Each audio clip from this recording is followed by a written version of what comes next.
बहुत ही ज़्यादा अच्छे होंगे। हे गाइस, कैसे हैं आप लोग? आशा करते हैं बहुत ज़्यादा अच्छे होंगे।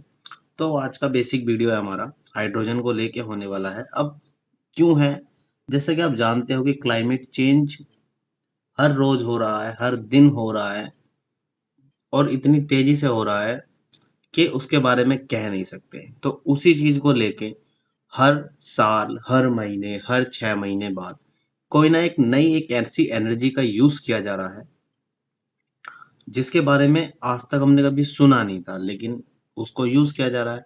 लेकिन हाइड्रोजन जैसा एक एलिमेंट जो कि हम बचपन से, जब भी हमने साइंस पढ़ी है, तो साइंस में वो पीरियोडिक टेबल में अपना जो स्थान है, अपना जो प्लेस है, वो क्या रखता है, पहला ही उसमें प्लेस रखता है। लेकिन फिर भी उसको इतने टाइम बाद उसकी याद आई है, ऐसा पता नहीं क्यों है।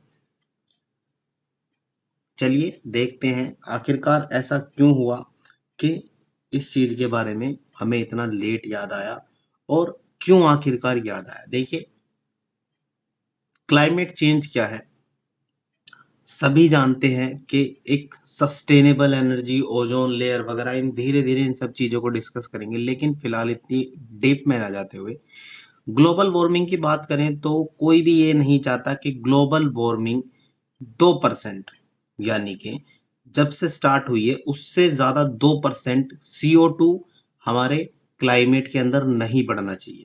2% से ज्यादा। बहुत सारे पेड़ काटे जा रहे हैं, तो पहले जो पेड़ कंज्यूम करते थे वो अब कंज्यूम नहीं कर रहे हैं। तो उसी चीज को लेके ऐसी ऐसी चीजों का निर्माण किया जा रहा है जो कि CO2 नहीं छोड़ते हैं। ऐसे ऐसे फ्यूल्स, ऐसे ऐसे रिन्यूएबल एनर्जीज, इन सब चीजों का यूज किया जा रहा है जिनसे CO2 बहुत ही कम निकलता हो या बल्कि निकलता ही ना हो। तो उसमें से ही एक हाइड्रोजन भी है हमारा। अब आखिरकार में सभी देश, कंट्री क्यों इसके पीछे भागी? भाई, पहली तो बात ये है कि भैया ये आप देख सकते हैं 1.5% ऑफ वार्मिंग, काय की वार्मिंग है भाई? ये CO2 की वजह से वार्मिंग है। CO2 क्या करता है?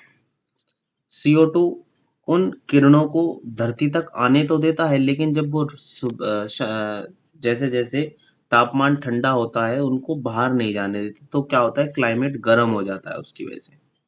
तो कोशिश ये कार्य करी जा रही है सभी देशों की ओर से कि भाई इसको नेट जीरो के अराउंड तक पहुंचाया जाए। कब तक? 2070 तक। अब ये किसकी वजह है भाई? IPCC 2018 में जो मीटिंग हुई थी उसकी वजह से ये सब चीजें हैं।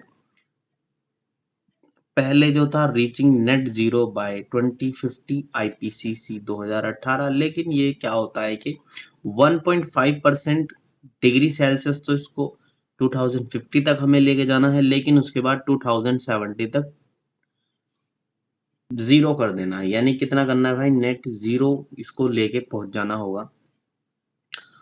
अब इसका हिस्टोरिक और करंट लेवल CO2 का एटमॉस्फेयर पे क्या इम्पैक्ट पड़ता है, देखिए।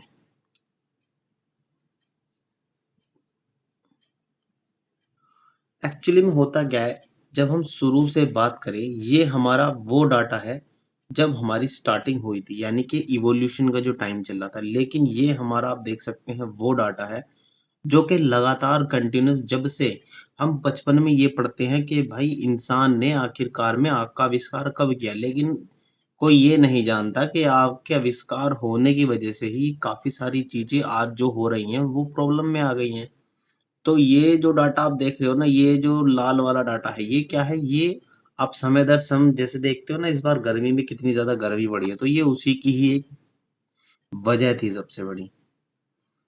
तो CO2 भाई बढ़ता ही जा रहा है, रुकने का नाम ही नहीं ले रहा है। तो इसी चीज की वजह से कुछ ऐसे रिन्यूएबल सोर्सेस का यूज किया जा रहा है जिनकी वजह से क्या होगा, जो CO2 है उसको काफी ज्यादा कम किया जाएगा और एक टाइम ऐसा आएगा कि उसको नेट जीरो कर दिया जाएगा। अब अगर यूएस के डाटा हम उठाते हैं, तो यूएस के डाटा में global green house gas emission की बात करें, यानी कि जो ग्रीन हाउस गैसेज है वो कौन कौन जो चीजें हैं वो कितने कितने सब प्रोड्यूस करते हैं। अगर आप एग्रीकल्चर और फॉरेस्ट की बात करें तो ये करीब 24% है। बिल्डिंग की बात करें तो 6% ये कर रहे हैं। ट्रांसपोर्टेशन में 14% एमिशन हो रहा है ग्रीन हाउस गैस का, इंडस्ट्री में 21, और अदर एनर्जी में 10%, इलेक्ट्रिसिटी और हीट प्रोडक्शन के अंदर हमारा जो है 25% ग्रीन हाउस गैस का एमिशन हो रहा है।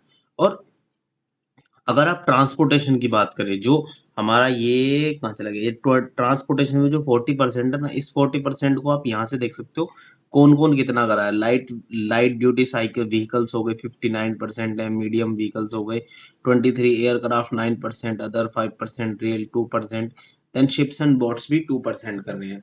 अब शिप्स एंड बोट्स तो बहुत सी बार इस वजह से बच जाते हैं क्योंकि वो फ्लो में आते हैं, तो पानी के फ्लो के साथ ही वो बेचारे बहुत सी बार बह जाते हैं, लेकिन जब उनको उसकी विपरीत दिशा में जाना होता है तो उनको अपने इंजन्स वगैरह स्टार्ट करने पड़ते हैं। ठीक है, तो इसका थोड़ा सा यूज भी हमने देख लिया। Urgent actions needed to be correct climate change. देखो, हमें बहुत सारे ऐसे हैं जो कि हमें अर्जेंट में एक्शन लेने पड़ेंगे, नहीं तो आने वाले टाइम में ये इतना बढ़ जाएगा भाई, इतना बढ़ जाएगा कि वो रोका ही नहीं जाएगा। जैसे आप देख सकते हो दिल्ली के अंदर पूरी की पूरी 100 बसेस इलेक्ट्रिक बसेस, ये वाली जो बसेस है, 100 बस, कितनी, 100 बस जो है दिल्ली में, कहाँ पे भैया, दिल्ली में जो है कितनी, 100 बसेस, पूरी की पूरी 100 बसेस जो है इलेक्ट्रिक कर दी गई। इलेक्ट्रिक नई बसेस ये लाई गई।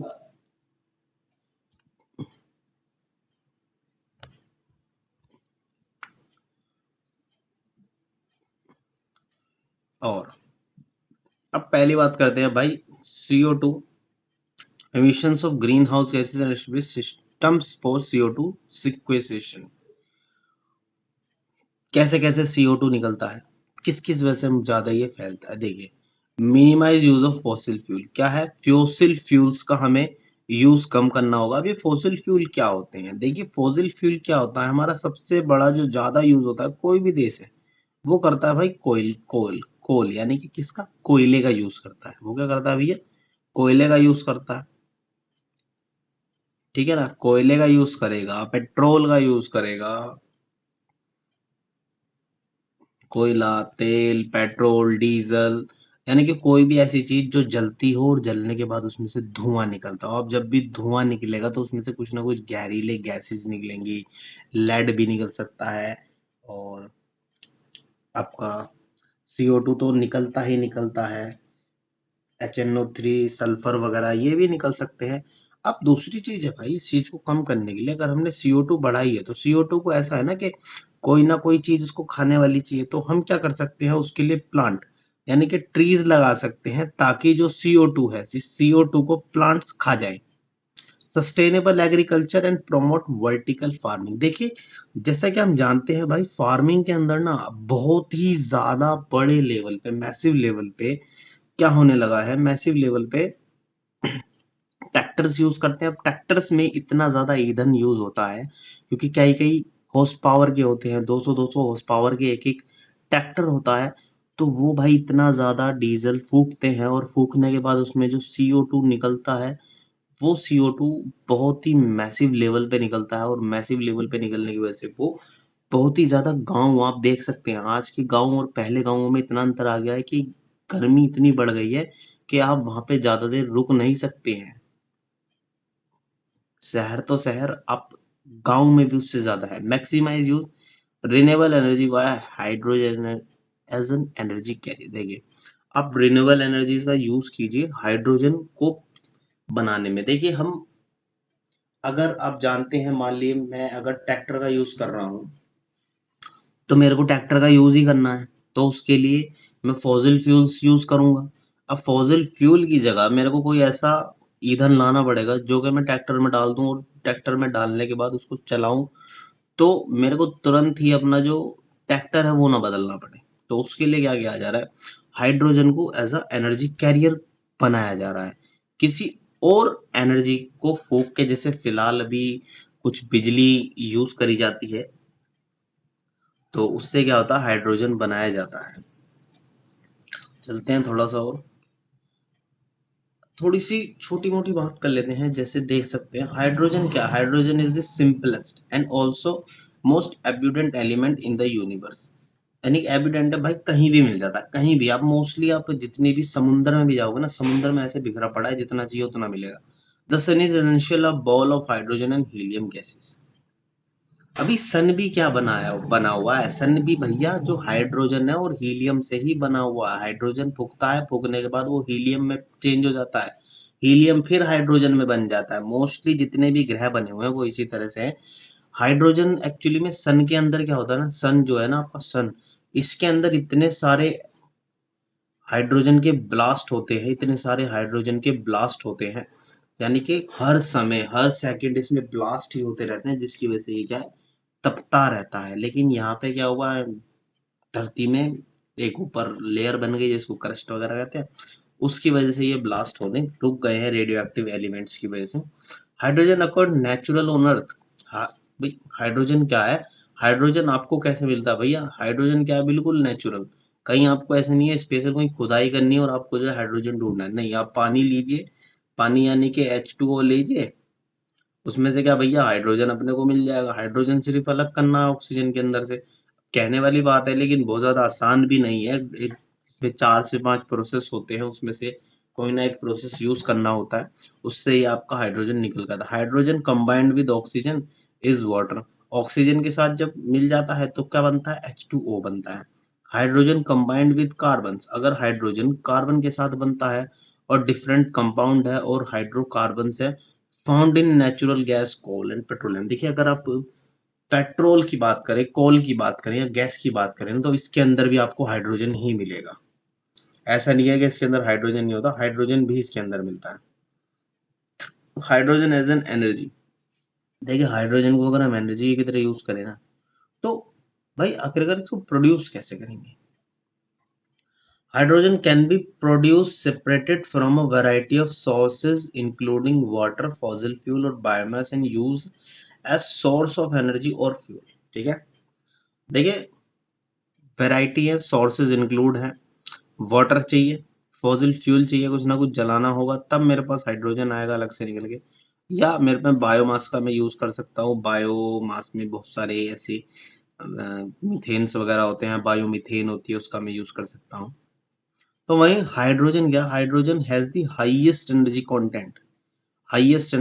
content of any common fuel by weight, about 3 times more than gasoline, but it has the lowest energy content by volume, about 4 times less than gasoline। देखिए ये कहना चाह रहा है कि गैसोलीन यानी कि जिस गैस को आप यूज करते हैं, हाइड्रोजन उससे 4 टाइम यानी कि 4 टाइम कम जो है वो पावर को बनाता है। लेकिन अगर आप गैसोलीन का यूज करते हैं तो वो उससे 3 गुना ज्यादा पावर बनाती है। लेकिन शायद ये आज की सोचने वाली बात हो, आने वाले टाइम में कुछ ऐसे इंजन्स या कुछ ऐसी चीजों का यूज कर लिया जाए, उसमें मिला दिया जाए जिससे वो एनर्जी ज्यादा बन जाए।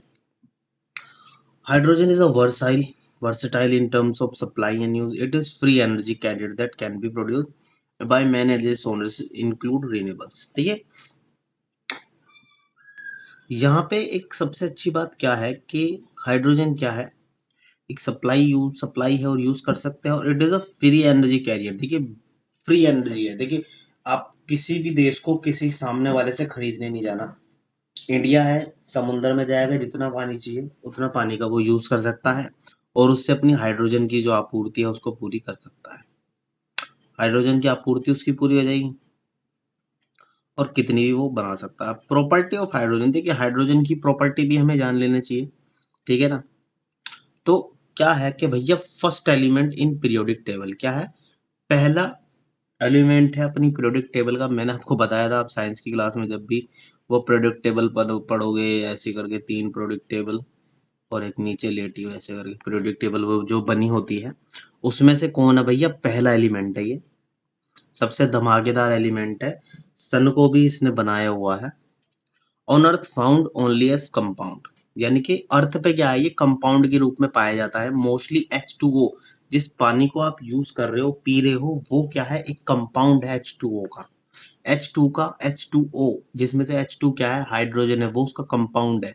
अभी क्या है, ये कलरलेस है, ओडरलेस है, टॉक्सिक गैस नहीं है, ये कोई टॉक्सिक नहीं है, आप रोजाना पी रहे हो इसे, भले ही आपके सामने न्यूज में आता हो कि भाई पानी क्या है, टॉक्सिक हो गया, ये हो गया, लेकिन वो कुछ चीजें मिलने के बाद होता है, लेकिन H2 कोई टॉक्सिक नहीं है।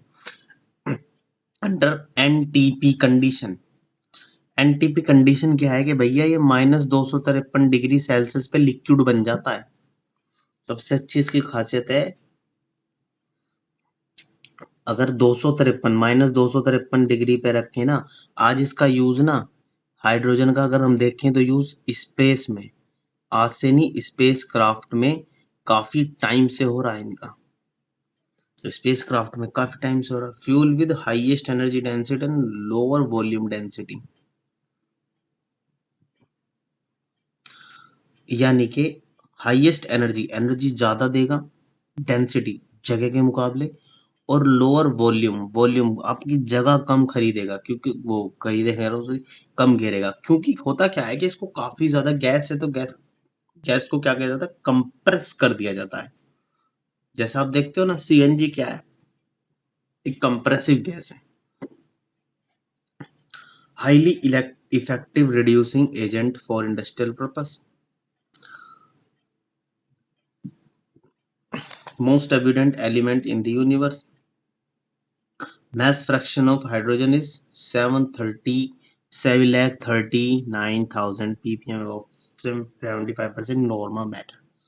Comparison of energy density hydrogen versus hydrocarbons. देखिए, हाइड्रोजन और हाइड्रोकार्बन्स में क्या अंतर है, पहले ये देख लेने। देखिए, अगर खाली मैं H2 की बात करूं तो दैट इज हाइड्रोजन, ठीक है ना। वहीं अगर मैं कहने लगूं भाई मैं तो आपके एलपीजी की बात कर रहा हूं, मैं तो आपके पेट्रोल की बात कर रहा हूं, मैं अगर इनमें से किसी भी एक चीज की बात करता हूं, तो भैया ये क्या है, ये भैया हाइड्रोजन, हाइड्रोकार्बन की कंपाउंड है।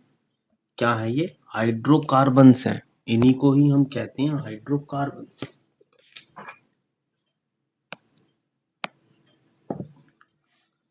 जैसे आप देख सकते हो कि कौन ज्यादा एनर्जी प्रोड्यूस करता है। देखिए, वुड की अगर बात करें तो 4.2 किलो कैलोरी, ऑयल की बात करें तो 9.4 कैलोरी, कोयले की बात करें तो 7.8 कैलोरी, पेट्रोलियम की बात करें तो 10.3 कैलोरी या 8.4 कैलोरी, और पैराफिन्स की बात करें तो 10.3। लेकिन वहीं अगर हम हाइड्रोजन की बात करें तो मेरे भाई 34 किलो कैलोरी ये है जनरेट करता है। यूजुअली देख सकते हैं आप, सबसे ज्यादा ये फिर आप कैलोरी जो है बना रहा है। ग्रेविटी डेंसिटी की बात करें, ग्रेविटी ग्रेमेट्रिक डेंसिटी, ये थोड़ा सिस्टम अलग है, इसको ना समझे कोई बात नहीं है। Specific energy comparison, specific energy की बात करें, गैसोलीन 10, डीजल 10 to 15, और नेचुरल गैस अराउंड 15 के आसपास अपने को मिल जाते हैं। लेकिन हाइड्रोजन क्या है, देख सकते हो भाई, गजब की चीज है, लेकिन क्या है कि इसको प्रोसेस करने के लिए भी कुछ प्रोसेस की जरूरत पड़ती है, इसीलिए थोड़ा सा काफी दिनों से इसको यूज में नहीं लाया जा रहा। अब हुआ क्या भैया, रीजन क्या रहा कि इसकी ग्रोथ हो गई। वैसे तो ये एलिमेंट पहला है, लेकिन फिर भी पता नहीं क्यों बेचारा इतने सालों से दबा हुआ था, ध्यान ही नहीं किया किसी का। तो हुआ क्या, वर्ल्ड इकोनॉमिक फोरम ने 2017 में, hydrogen council is a global industry lead for to develop the hydrogen economy, 2017 में वर्ल्ड इकोनॉमिक फोरम को झुंझलाई और हाइड्रोजन इकोनॉमी नाम की एक बीमारी को इंट्रोड्यूस कर दिया। काउंसिल विजल सीज fuel cell electric vehicle, FCEVs, यानी कि हाइड्रोजन के सेल्स बनाओ भाई, हाइड्रोजन के सेल्स बनाओ और ईवीज में चलाओ। Renewable energy produce hydrogen can replace dirty hydrogen currently used in industry process. Renewable energy produced hydrogen can replace dirty hydrogen currently used in industry. process and can supplement gas for heating. Hydrogen is being heralded as solution many issues. Transiting global energy, emission reduction, wide spread decarbonisation. अब भैया production है और इसके application, यानी कि production क्या है, बनेगा कैसे और इसके एप्लीकेशंस क्या है ऑफ हाइड्रोजन्स के। तो भैया सबसे पहले क्या होगा, ये अपना हाइड्रोजन है, ये रहा अपना हो गया, ये भैया हाइड्रोजन है। इसका यूज कहाँ कहाँ कर सकते हैं हम, हाइड्रोजन व्हीकल बनाएंगे, सिनेटिक फ्यूल होगा, upgrading oil, biomass, ammonia, fertilisers, metal refining और अदर एंड यूज, हीटिंग के लिए इसका गैस वगैरह में हम यूज करेंगे। तो H2O से क्या है, गैस भी बनेगी और कहीं पे हमें उसको देना है तो दे भी सकते हैं। लेकिन H2O बनेगा कैसे, ये हमारी इलेक्ट्रिक ग्रिड है, इलेक्ट्रिक ग्रिड से हम पावर लेंगे, पावर लेने के बाद इलेक्ट्रोलाइसिस का प्रोसेस करेंगे, प्रोसेस करने के बाद अपना हाइड्रोजन बनेगा। ये देख सकते हैं आप, हाइड्रोजन जनरेशन, हाइड्रोजन जनरेशन में भैया रिन्यूएबल एनर्जी का भी हम यूज कर सकते हैं, जैसे सन का, सोलर एनर्जी का, विंड पावर का, टरबाइंस का, या न्यूक्लियर पावर का भी हम यूज कर सकते हैं हाइड्रोजन जनरेशन को पावर देने के लिए। फॉसिल्स का भी यूज कर सकते हैं, बहुत सी फ्यूजल्स या बायोमास का भी हम यूज कर सकते हैं। तो ये सब चीजों का हम यूज कर सकते हो, यूज करने के बाद H2O बना सकते हैं। H2O बनाने के बाद हम कार को भी H2 से चलाएंगे, कार को फ्यूल्स बनेंगे, CO2 emission, upgrading oil, biomass, ammonia यानी कि अमोनिया फर्टिलाइजर, फर्टिलाइजर की जगह भी हीटिंग में भी, इन सभी जगह पे हम क्या कर सकते हैं, एप्लीकेशन दे सकते हैं। Hydrogen as an energy carrier, ये हम पढ़ चुके हैं वैसे तो एनर्जी कैरियर के बारे में। भाई प्राइमरी रिन्यूएबल एनर्जी सोर्स से हाइड्रोजन का प्रोडक्शन हुआ, प्रोडक्शन होने के बाद प्रोडक्शन से क्या हुआ, ऑक्सीजन बाहर निकल गया, ऑक्सीजन बाहर निकाल के हमने एनवायरनमेंट में डाल दी। लेकिन एनवायरनमेंट में डालने के बाद वो कुछ टाइम बाद फिर H2 के साथ में रिएक्ट करी, रिएक्ट करने के बाद में फिर वो दोबारा से H2O बना देगी। H2O बनाने के बाद हम फिर दोबारा से उसको निकालेंगे, पावर बनाएंगे, और ये इसी तरह से चलता रहेगा। और फिर हाइड्रोजन का ट्रांसपोर्टेशन होगा, ट्रांसपोर्टेशन होने के बाद यूटिलाइजेशन होगा, और फिर यहाँ भी हमें यूज करना है भाई, पेट्रोल वाली गाड़ी में अगर हम कल को हाइड्रोजन का इंजन लगाएंगे तो वहां पे हम यूज कर सकते हैं, घरों में गैसों में यूज कर सकते हैं, इन सभी जगह पे हम क्या कर सकते हैं, हाइड्रोजन का यूज कर सकते हैं। काफी बड़ा वीडियो शायद ये हो चुका है। अब ऑडियंस यानी कि हमारे सामने भाई चैलेंज क्या है, देखो इसको बनाने के लिए खुद hydrogen from fossil fuels, hydrogen क्या है, सबसे पहली बात तो फॉसिल फ्यूल से भी हम ले सकते हैं, और दूसरा है इलेक्ट्रोलाइसिस ऑफ वाटर, वाटर में इलेक्ट्रोलाइसिस प्रोसेस करके हम हाइड्रोजन बना सकते हैं।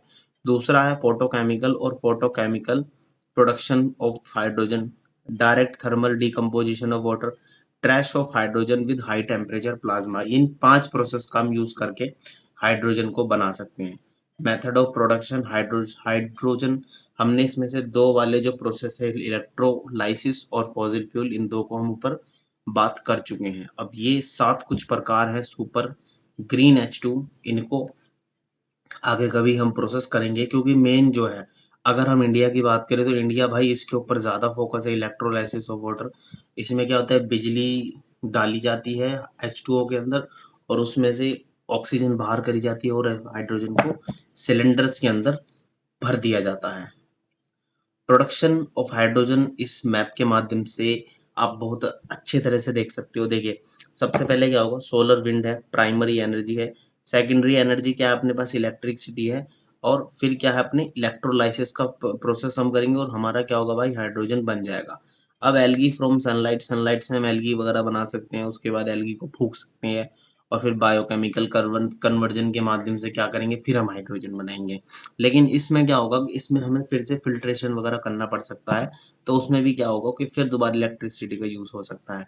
वहीं बायोमास का बात करें तो बायोमास में क्या होगा, बायोमीथेन है, बायोगैस है, इथेनॉल है, और वेजिटेबल का ऑयल है। इनमें से भी हम यूज करके क्या कर सकते हैं, थर्मल बायोकेमिकल कन्वर्जन भी कर सकते हैं, और थर्मोकेमिकल कन्वर्जन भी इसके थ्रू हम कर सकते हैं। और कन्वर्जन करने के बाद सिंग गैस करेंगे और हाइड्रोजन हमारा बन जाएगा। नेचुरल गैस से भी यही होगा, ऑयल से भी होगा, और कोल अगर हम कोयला जलाएंगे तो उससे भी यही प्रोसेस हमारा हाइड्रोजन के साथ बनने वाला है।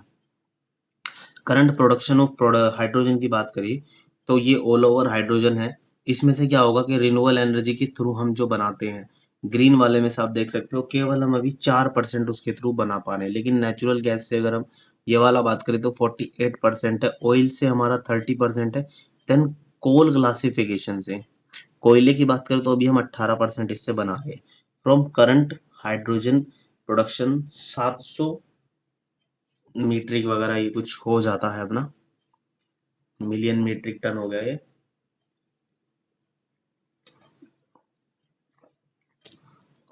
नेचुरल गैस से भैया 76%। Coal classification mostly in China. Coal classification जैसे हम सुनते हैं ना कि भाई चाइना हमसे आगे निकल गया, उसने हाइड्रोजन कार बना लिया।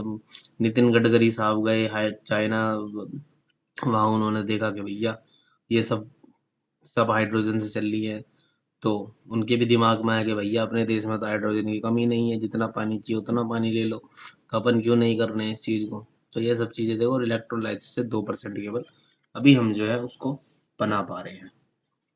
तो यही था हाइड्रोजन के बारे में सारी cost and CO2 contribution from hydrogen production by different method. अगर हम बात करें भैया ग्रीन हाइड्रोजन की, SgH2 super super green hydrogen की बात करें तो भैया इसको बनाने में प्रोडक्शन kg/H2 $2 का खर्चा आ जाता है। कितने का भैया? $2 का, 128 G। और ग्रीन हाइड्रोजन इलेक्ट्रोलाइसिस 10 से 13 हाइड्रोजन फ्रॉम, इसको ऐसे कहते हैं कि भैया अगर आप एक बार हाइड्रोजन 1 किलो हाइड्रोजन डलवा लोगे तो आपको 300 से 400 किलोमीटर आपकी जो गाड़ी है वो चल जाती है। पता नहीं जब कभी आएगा ये यूज में तो इसका कुछ कह सकते हैं। अभी तक कोई गाड़ी वगैरह तो हमने देखी नहीं है जिसमें ऐसा यूज हो रहा हो। तो हाइड्रोजन फ्रॉम फॉसिल फ्यूल्स से क्या होता है, स्टीम मिथेन रिफॉर्मिंग, ये मिथेन वगैरह है, ये इसमें डालने के बाद ये हमारा CO2 वगैरह निकल गया। ये सब भाई फॉर्मूला बाजी है, इसको सब फॉर्मूले का हिसाब किताब बाद में देंगे। तो जितना एक नॉर्मल इंसान के लेवल से समझ की चीज थी वो चीज हम क्लियर कर चुके हैं। And thanks for watching this video and love your friend, do subscribe this channel. अगर आपको वीडियो अच्छी लगी है तो अपने फ्रेंड्स में भी आप उसको शेयर कर सकते हैं। तो मिलते हैं किसी इंटरेस्टिंग वीडियो के साथ आपके पास दोबारा।